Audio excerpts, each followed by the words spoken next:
Hi, welcome to Visionary Ventures. This is an impromptu video. I'm filming at the same day that I had recorded the two-parter of my dating video talking about myself, and second part about what I'm looking for in an ideal girlfriend. While it's processing on YouTube, I was watching one of the channels that I subscribe to. I very much enjoy his work, and this time it was a rant. It was not so much a rant. I think he was responding to a rant. Uh, he was He was commenting on someone else's video. The other person has called herself trans. She identifies, I believe, as something of a man, of a boy, of a male, and so I had been thinking about this for a while. It was just that extra oomph that made me want to record this while it's in my mind, while my juices are all cooked up and fired up.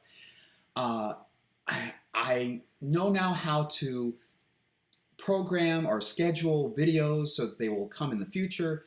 So in order that this video doesn't come in between my two-part dating video, I'm going to schedule it for like 2 weeks from now.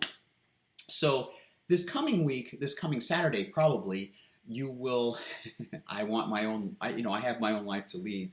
A week from, what was a week from my first dating video, which is me talking about myself, I will have, by the time you see this, I will have already published my second part, which is talking about what I'm looking for in an ideal partner.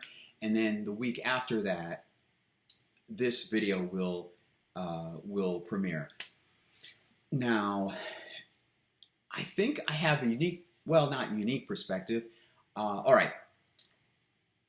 The title of this is called The Masculine Mystique, and I certainly consciously am calling it that because it's named sort of after the feminine mystique, and I don't remember. Please, God forgive me. I forgot the person who wrote the feminine mystique, but I wanted to focus this specifically towards the women in the audience right now.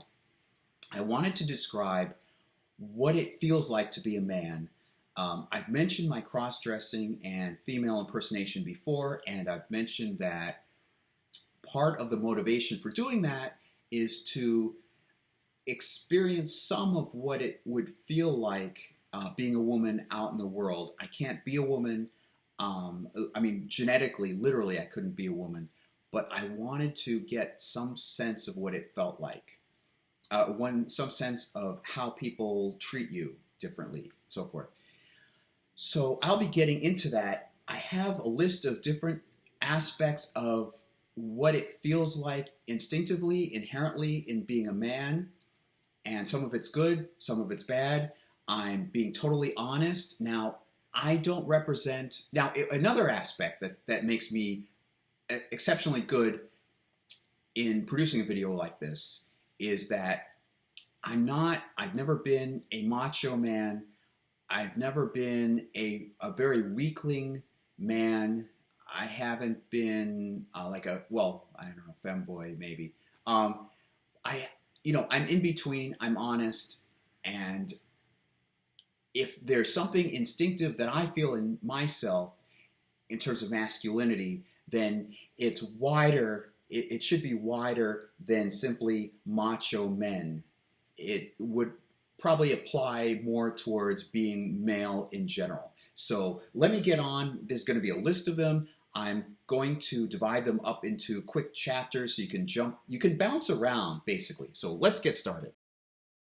Okay, number one would be more of a feeling of powerful strength. It's not that you feel like you're Arnold Schwarzenegger, but you definitely feel in your arms. Maybe I'm I'm more strong than I think I am. I don't lift weights. I'm far from lifting weights, but I feel in my arms particularly um, a sense of strength in my upper forearms.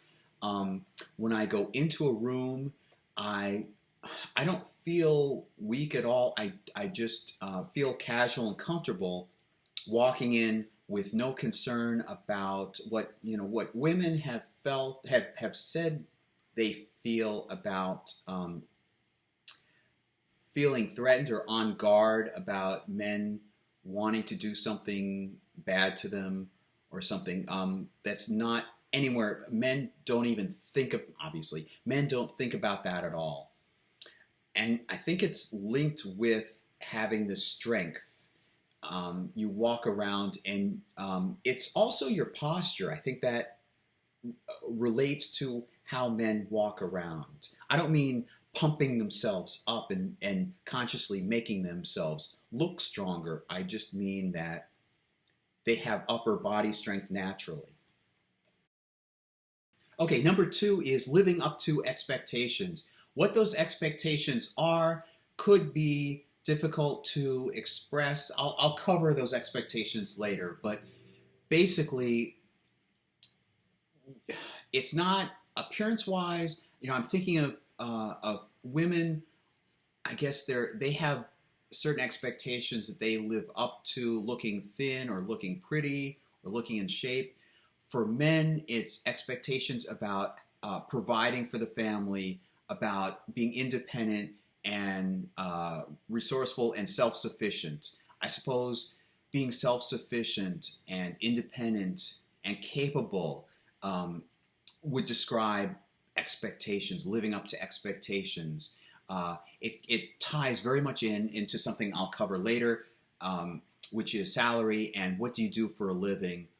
Men are sort of defined by what they do, how much they can provide, no matter how much women or society can say, oh, it doesn't matter. I think it still matters. I think you're judged for, as a man, for how much you can provide and how capable you are without anybody's help. In number three, instinctively, I suspect that all men are inherently visually attracted. When they see a woman, they naturally look to see how slender she is. I'm being very honest and open. How slender she is, how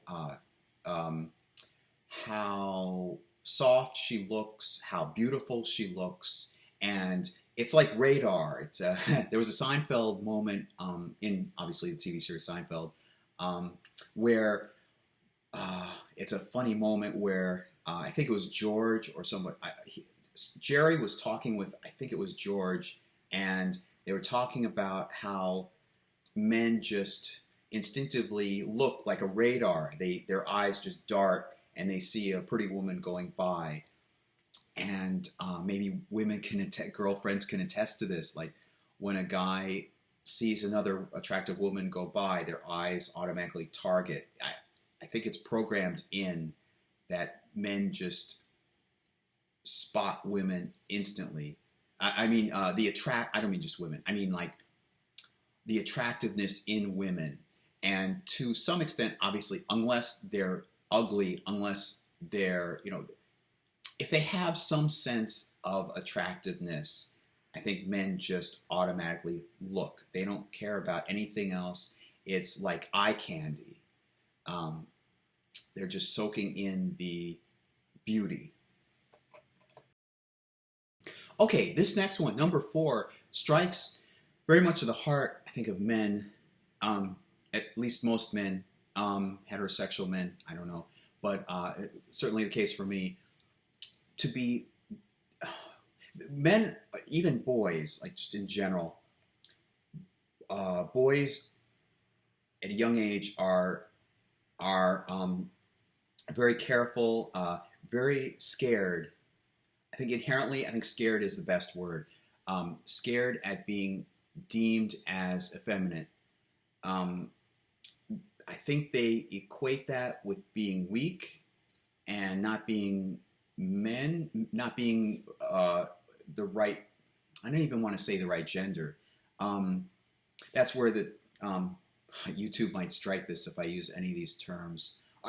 You know, it starts with a G. You know the term I'm using. I want to use.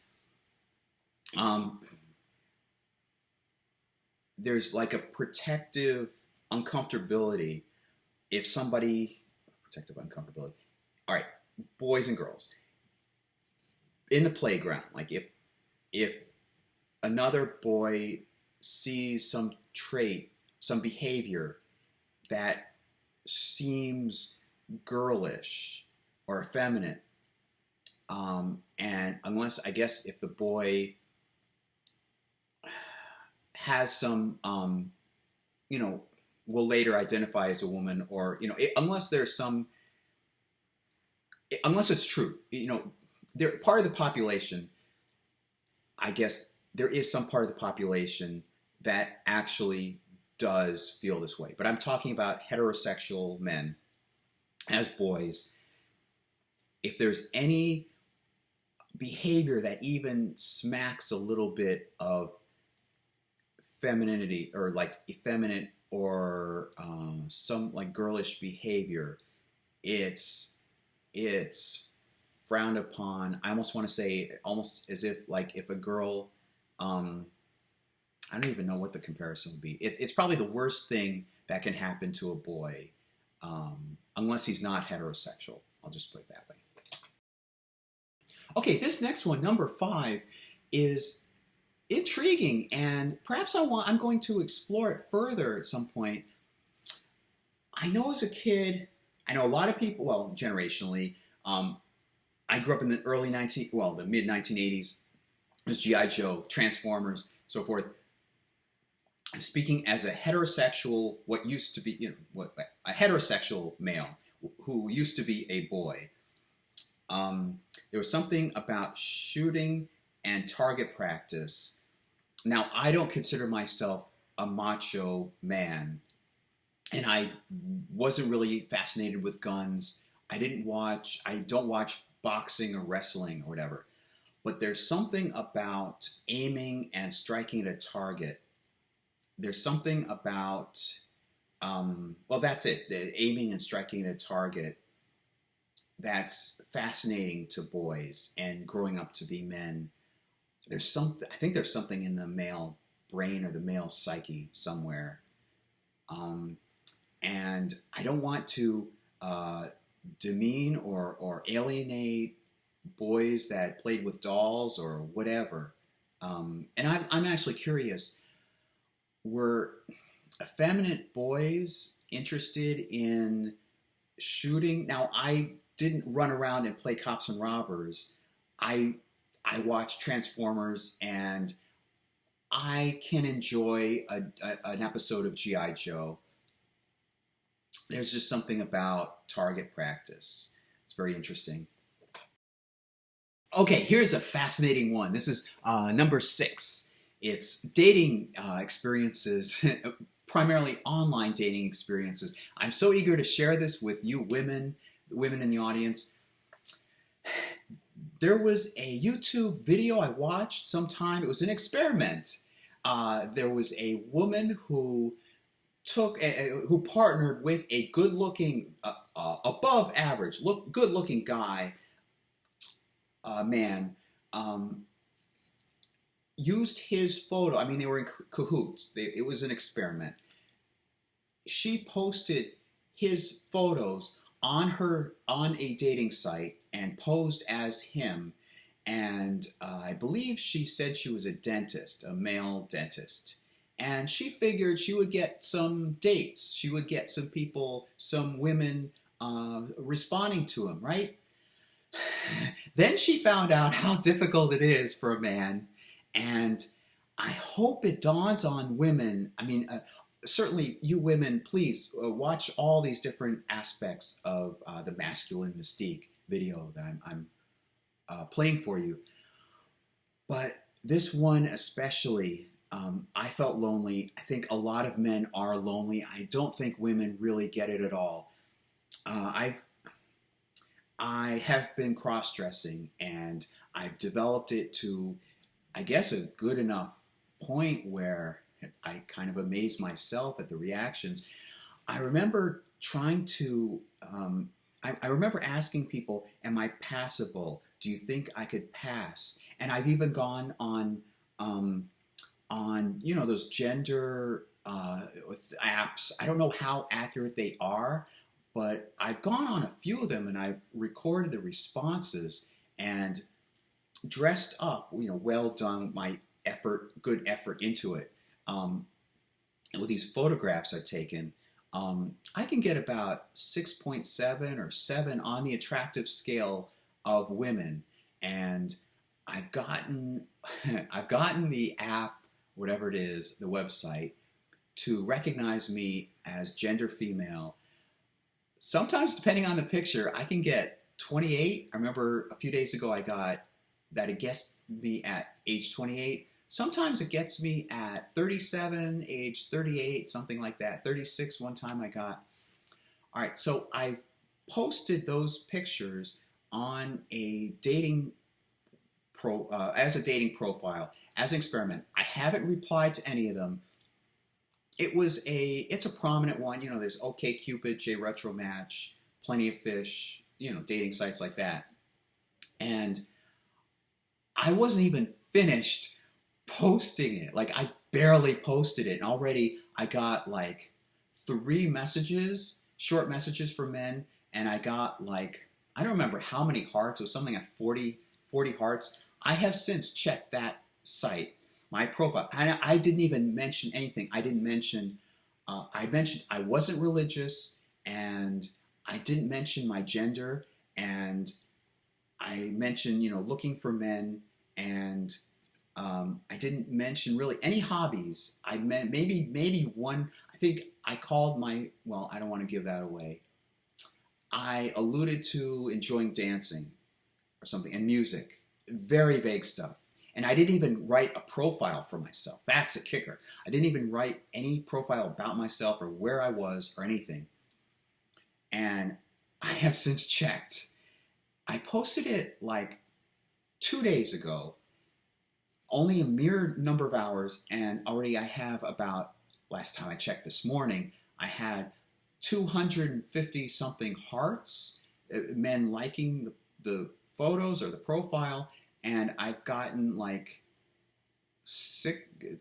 10 messages already. Okay, so going back to my earlier story. All right, so back to this woman who was using this guy's, they're both collaborating, this guy's photos, good looking, above average good looking guy, and saying that she was a male dentist. She was expecting results, or at least something. Days would go by, no response, no, as they say, no nothing. And I don't think women really get how lonely and how little contact men have on these dating sites. It's like tumbleweeds. And I've experienced it myself. Of course, I'm also considering the fact that and I'm not, I'm looking for somebody Jewish, and so that might limit me a bit, but I have barely gotten any responses at all. And I want to say that about the broader world in general, outside the digital field of dating sites. It's very easy, I suppose, well, easier for a woman to get responses, sometimes not so wanted, not so desired responses. But please, women, recognize it's the complete opposite for men, that men don't get that number of responses. Some men really struggle, and it's very difficult for men to get any responses. Men are just accustomed. They see it as normal. I mean, they're just used to it. They anticipate it, that it could be a long time before women really respond, and it's a short pool from which to choose anybody. This goes in the real world from my experience, and I think many other people's experiences, other men's experiences. So, combined with the earlier comment about being very visually oriented, it's lonely for a guy, and when they see an attractive woman, they know they don't necessarily have a chance with that woman. It may be a common thought in men's minds. I know it's a common thought in my mind that the woman, chances are, would not find them attractive at all. And they're simply looking and trying to soak in what they know they can't have. Okay, this next part I labeled as, in my notes anyway, as sizing up each other when they're in a group. But I want to be careful about this because I don't want to give an impression. Maybe macho men may experience this, I don't know, but I don't want to give an impression that whenever a group of guys get together, that they're instantly sizing each other up like a bunch of chimpanzees or apes or something. It's more nuanced than that. I'm thinking hypothetically when guys get together. I've imagined myself when I get together with some guys, and I have no idea how women think. Maybe this is similar for women too. I've asked a little bit of my female friends, if this is an experience that they have too, and I got an answer that was sort of different. I'll tell you. First of all, I'll tell you how I feel as a guy. When I'm in with a bunch of guys, I immediately feel, are they going to look down on me? Will they judge me, look down on me, depending on how much I've achieved, how much status I have, how powerful I am? Inherently, instinctively, I think they're conditioned. I think they're mature and they're socially conditioned to be compassionate and not say it outwardly. But for one thing, I feel, I kind of feel, I don't know if it's threatened exactly, but I feel on edge until I know them and until I give them a chance to know me. I'm wondering, will I stack up? I suppose if I were to give a guess, trying so that you women could understand, I'm going to take a guess that if looking pretty and beautiful is something highly aspired or desired, I guess maybe it's akin to sizing each other up when a group of women get together, and hoping that you're as pretty as all the other women around you. I'm not saying that that's what I'm guessing women think of, but I'm just trying to make an analogy and relate it to men. Men have they of course they're not beautiful. They don't relate to beauty, or they don't try to be beautiful, but they try to be independent and self-sufficient and capable. And so when I'm in with a group of people, unless they get to know me, and there's some compassion, of course, there's some instinct, I feel, that I need to measure up and show that I am just as capable as they are. Okay, so that's from the male perspective. I've asked a female friend, what is it like when women get together? Because, well, for one thing, when I dress up as Samantha, I want to portray, I want to get in the frame of mind. I want to emote and think like a woman.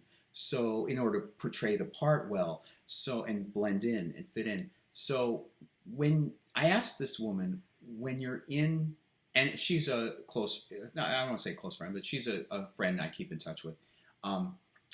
She said that it's not, when women get together, it's not as hierarchical However, if there is anything about hierarchy, it's more about how comfortable and how there's, like I asked from a guy's point of view, when guys get together, there's like a top guy, and then there are other guys below that, if you go along with the alpha male type thing.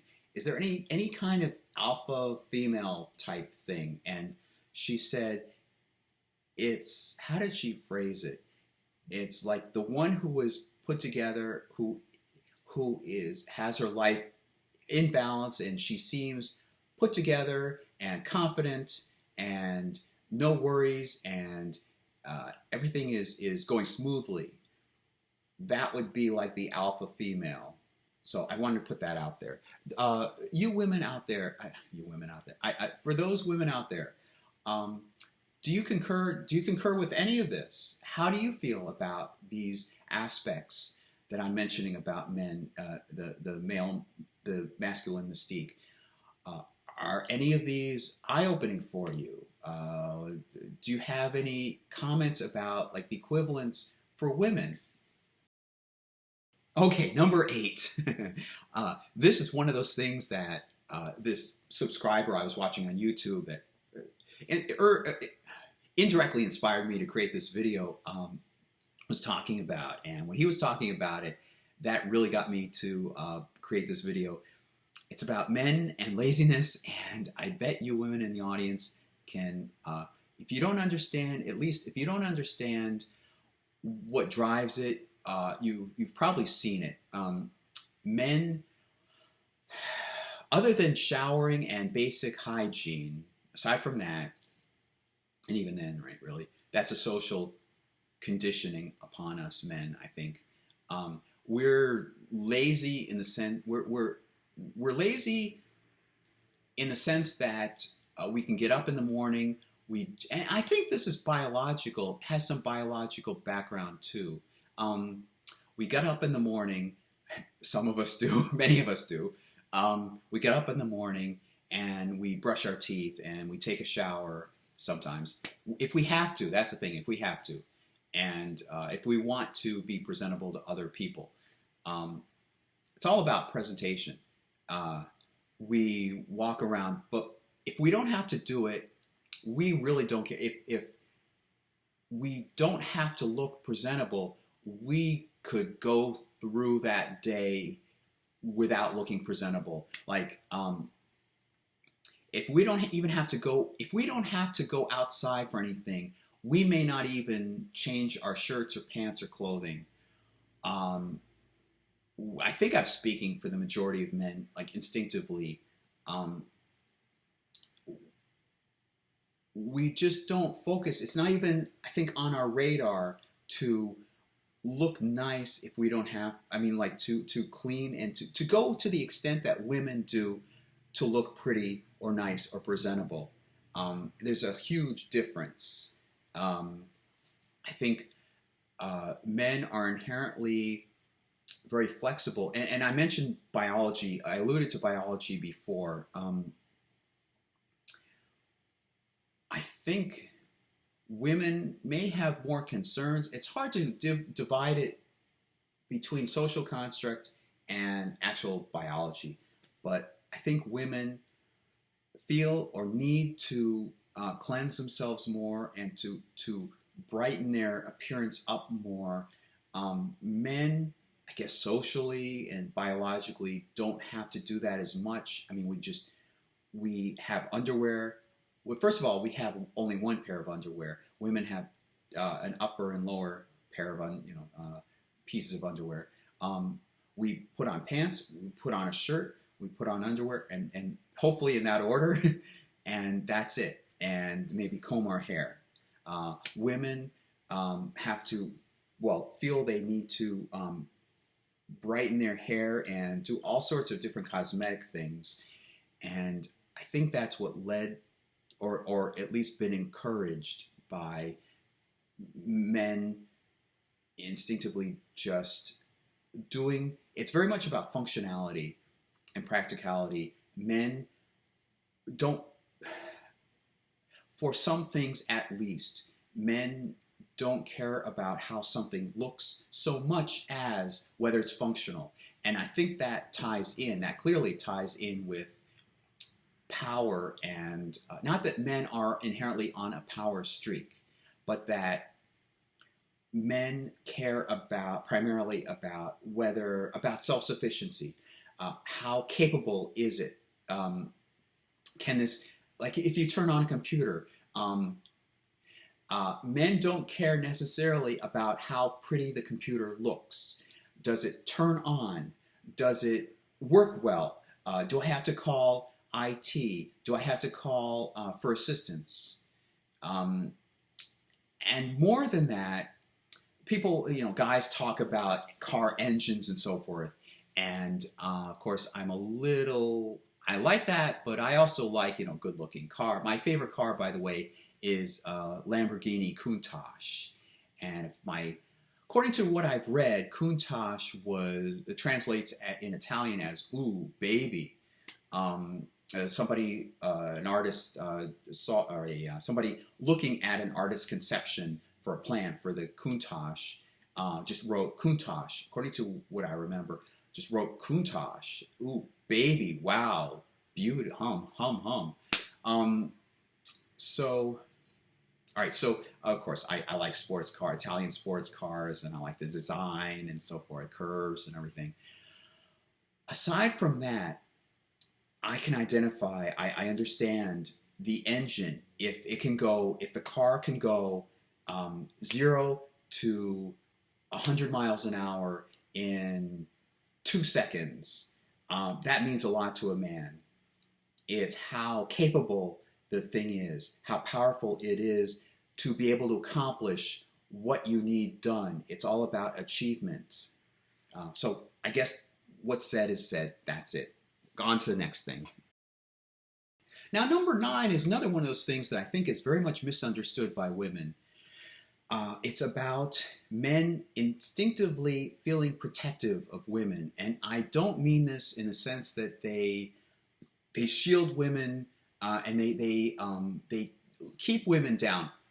I don't mean that absolutely at all. Although there may be a societal inspiration to do that because of what I'm about to say. I think men, and myself included, instinctively feel they want to harbor their personal turmoil, their hardships, the pain they're going through from women. They want to shield it. They don't want to let it out. It's like somebody with a lot of nightmares within their psyche, and they want to protect the person that's probing in and asking them, what's wrong, what's troubling you, and they may feel like they don't want to open it up so that the person would not be hurt by what they're going to be shown. And that ties in with something later I'm about to mention, which is the slaying the dragon aspect in male psyche. It's a thing that I think many men, if they don't do it themselves actively, if they're not as much, protecting women as much, whatever, if they don't feel this instinct as much as other men, all men, I think, understand this, just like there's some things I think all women understand about womanhood in general, even though they may feel whatever it is to a lesser extent. So men tend to harbor pain and anguish from women, trap it inside and hide it. And it's caused some problems. I definitely caused problems. And I think women don't understand how much men keep things buried within and don't share their problems or their grief, partly because I guess they may want to appear more competent and more capable, perhaps out of fear that, and these are a lot of perhapses, perhaps because they're concerned or they're scared that women wouldn't think of them as capable any longer, and therefore worthy of their love and so forth. if they did open up and mention these I don't want to say horrible things. It's not like, for most men, I don't think it's that bad and horrific. I mean, it's not like unless you fought in a World War II or something. But if men hide and harbor these things and don't let women see a lot of this stuff, they'd rather put on a suit of armor, and they'd rather suit of armor, maybe taking it too far, but as a metaphor, but they'd rather let women see the nice things about them. This next one, number 10, is what I would nickname as slaying the dragon. That's a common fairy tale. The knight slays a dragon and rescues the beautiful princess.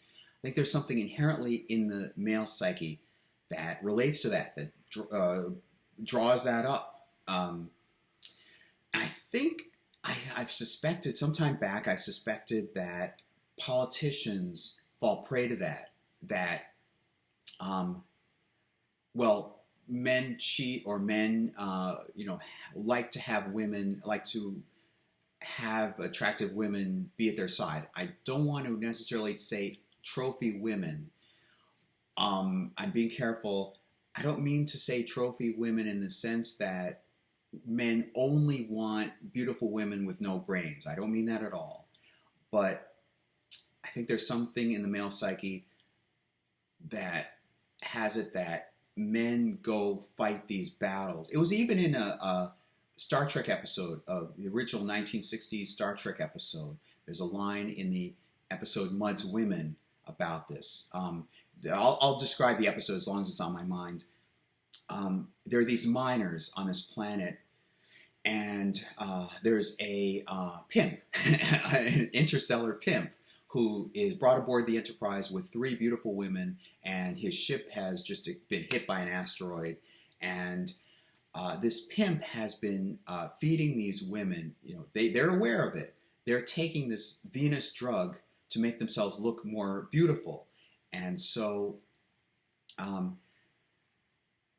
the captain of the Enterprise, this ship, the captain of the Enterprise, has to get more dilithium crystals, or his ship will go burn up in the atmosphere and just perish.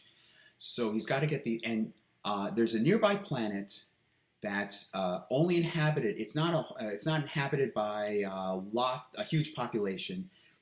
It's a planet that has some miners.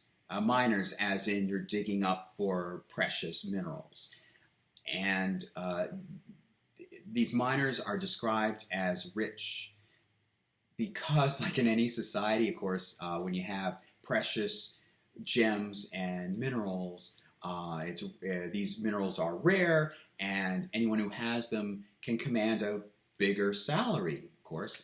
So, there are 3 miners, and there just happen to be 3 women accompanying this interstellar pimp, and named Harry Mudd. And so the two of the women get matched up with 2 of the miners, and there's a third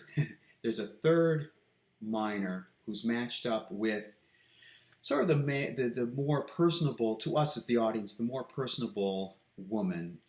And she's sick of taking the drug, but she feels she has to keep taking it. And she runs off. They're down on the planet. It's a horrible storm outside. She runs out of the dwelling that they're in, and she gets lost, and they have a horrible time trying to find her. She winds up in the quarters, the home of this third miner, who was sort of matched up kind of by default with this woman who ran off. He comes home, he sees her, and she hasn't taken the drug, so she's looking more homely and normal and not as beautiful and attractive as she was. And he says at one point, "I have enough money to buy queens." He's so frustrated. He's looking at her, and there's something instinctively, inherently accurate about that statement in terms of men and the male psyche. I've seen, I think it was women, I know it was women watching and reacting to that episode, and one of the women, over, YouTube reaction videos, one of the women had this channel where she was reviewing, watching these episodes for the first time. She reacts by saying in so many words like, how dare he, and that's ill of him, and ugh, how could he say that? But I think from his point of view, which is what I've always grown up and how I've always interpreted it, he has been braving, these are miners on a hostile planet, wind conditions, whatever, it's life-threatening conditions, and even in our society, there are miners who could fall through and just lose their lives. It's a sad life in some sense. So he's risking the elements, he's risking his life. He feels like a justification. He deserves to have a beautiful wife. And of course, men are naturally visually oriented, and they're attracted to visual beauty. Of course, there are many men, I myself included, who look beyond the beauty. I mean, I'm very visually attracted to physical beauty, but I also want someone who has looks and smarts. And I'll mention, there's a wonderful Eddie Murphy movie called Coming to America, and it's very funny. It's about an African prince who is who is mated. Like, he meets his wife, who's been prepared for him for the first time. And this is nice. I'm mentioning movies and TV shows to go along with what I'm talking about here. He's been matched. He finally meets this woman who is the daughter of, I think, of some military powerful official, and it's all been arranged, like when they were babies or something like that. It's implied, at least, that they were matched when they were babies, and she's been prepared and conditioned to be his perfect wife, or the perfect wife of a prince, soon to be king. And it's very funny when he meets her. He asks, "Okay, everybody, I like some time with this woman that will be my wife forever. Just, can we have, before the wedding occurs, right in the middle of just as the wedding is beginning?" He says, "No, stop. I just want to meet her and get to know her a little bit." So the two go off privately to wherever, some private room, and he says, just naturally, "I'd like to know more about you. What do you like? Whatever you like." Oh, yes, I understand that. You've been trained to like what I like, but I'd like to know what you like. Whatever you like. Okay, well, what type of music do you like? Whatever music you like. It's just, it's funny. And it proves a point. It demonstrates a point. So anyway, so he goes to America in search and pretends to be a regular man in New York, in Queens. He picks out Queens, ironically, kind of on purpose, ironically, because of the name, and because where would a prince go to the United States to find a queen? Well, Queens.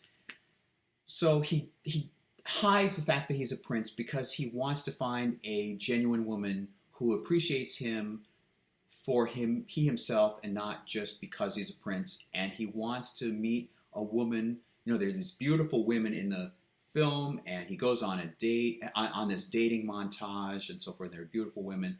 He's trying to find a woman who, as he says early in the film, arouses my intellect as well as my loins.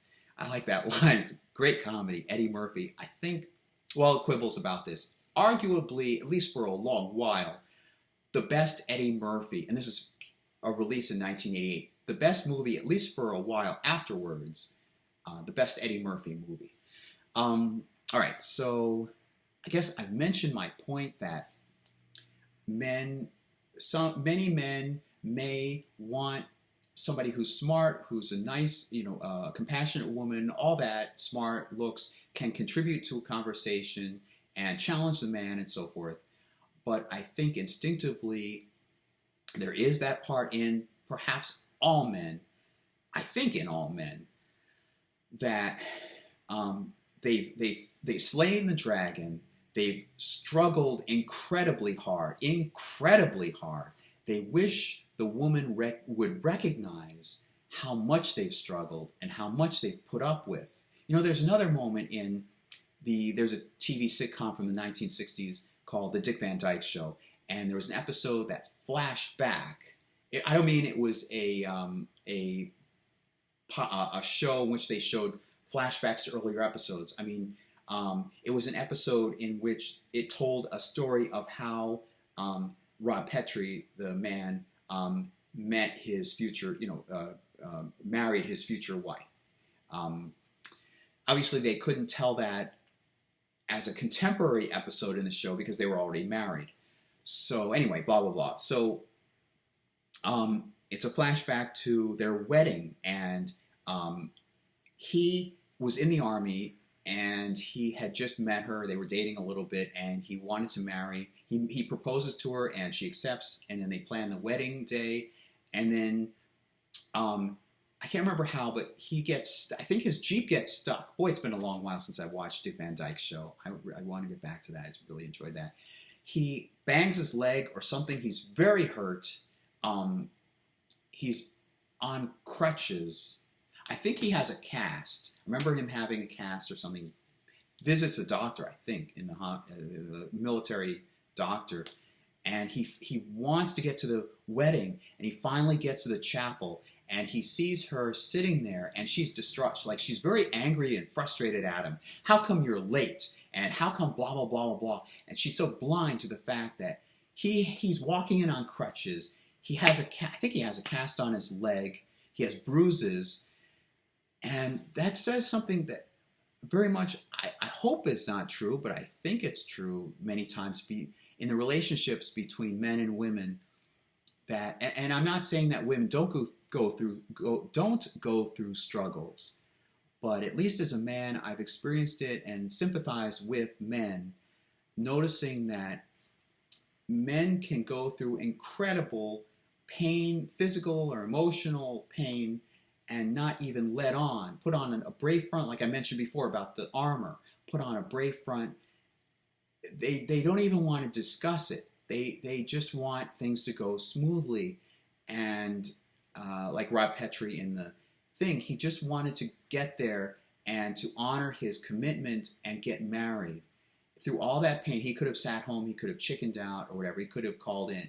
He could have called it in and said, I'm sick, can we postpone the wedding or something? No, he goes he goes through who knows what in order to get there to the chapel. He sees her, and what does she do? She starts complaining about how he wasn't there for the wedding itself. He was late. So blah, blah, blah. Okay, I've said enough. On to the next thing. All right, and also, as an add-on to that last comment about number 10, when I've been dressed up early on, I don't know how, when I was dressed as Samantha, I wasn't even as good as I am now, but I sent photos off to a friend, and she asked, have you gone to work like that? And in so many words. And I said, oh, do you think I'm that passable? And she said, absolutely. And so I went to meet her in a public place, and one of those days, and she said that I was so passable, I felt confident that I drove afterwards. Instead of driving directly home, I went to a gas station, one of those convenience stores, and I may have pumped gas or something, but I went to one of those convenience stores, and I remember walking into I must have gone in to buy something. I sort of remember that. And I remember somebody opening the door for me. I remember going back to my car, and a number of times, not just that incident, but I remember several times I'm driving clearly dressed up and with makeup and everything. And people have let me through. I don't know if that's just compassion because when I'm a guy, I haven't gotten that same reaction, like even driving. But in those instances, and over several days, like over different days, um, cars. I don't know if they're men or women driving. I didn't even pay attention, but they have like just stopped and like let my car through, or just passed me along, or whatever, or opened the door for me, or whatever. I don't know if I was that passable, or whether they were just being compassionate, or I was dressed up, so therefore I must be transgender, or they were being compassionate towards the LGBT community, or whatever. But it was very different. I want to feel those differences. I want to experience those differences when I'm dressed up. I didn't feel, all right, how did I feel as Samantha rather than my own self as a guy? I felt more at ease and more comfortable having doors open for me, and at ease. I'm more at ease and comfortable. Not comfortable with myself. I mean, just more at ease and less having to show myself as capable and powerful. Okay, number 11. It's about salary and status. I know when I've been on dating profiles, when women ask, when we're matched up, and they ask, one of the first things they ask is, what do you do for a living? And there's a feeling in men, speaking for men myself, but I mean, presuming from what I understand about manhood, that it's about, that status means a lot. Status, and particularly what job you have and the salary. It's like bringing home the bacon. It's how powerful you are, how capable you are, how functional, and how many abilities and how much skill do you have to be able to provide for yourself and for others. And that ties in with self-sufficiency and being capable of doing things on your own. Okay, number 12 is hoping that the girl notices you. Speaking as a guy, from the guy's point of view, obviously. There's a song, I forget the singer who sang it, but there's a song called Pretty Woman. I think that depicts inherently what men think about, how men think about what I'm going to talk about. It's not that men, well, some men do, but even the more mature men like myself, who don't necessarily just ogle women in general, men just wish, even if they know that the woman isn't very, even, blah, blah, blah, blah, how do I phrase this? If they see a woman walking by, like as in the song, the singer is simply asking, won't you please look, turn around and look at me. Please just notice me. And that's one of those desires inherently in men. They may be consciously aware, that's what I was going to say. They may consciously be aware that they may not be very attractive or up on the pecking chart of attractiveness. Just please notice us and recognize the traits that we do have, and recognize the skills that we do have.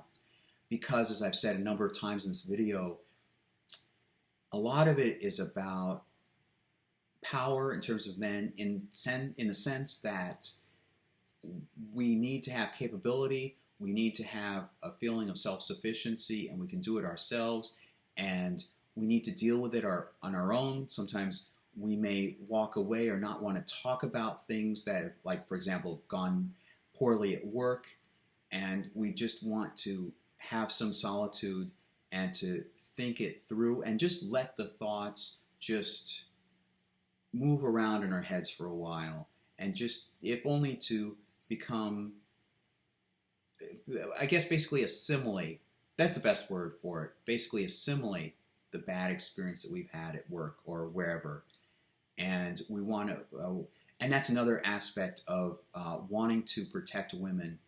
We would go off, and of course I'm more prone to sharing my thoughts, maybe exceptionally well, or exceptionally prone to doing the opposite of this. But even I feel sometimes I don't want to talk about it. And I can understand, I can empathize with that feeling of just wanting to go off alone and just not talk about it. Just trying to assess it and just let it rest, the thoughts rest, and just dwell for a while and just try and figure out what happened. It's like a car crash. Like immediately after a car crash, there's a period where you just try and figure out what the heck happened. And I am more prone to sharing my pain and hurt with women, and I'm concerned a lot of times that I would be scaring women off or whatever, or women don't want to hear it, so forth. So unless I think up more ideas, I think that about covers it. I have quite a few traits here, and we'll see where it goes. And if you haven't subscribed already, please consider subscribing to my channel. I think it's worthwhile, informative, unique content, and consider liking this video, and I'll see you next time.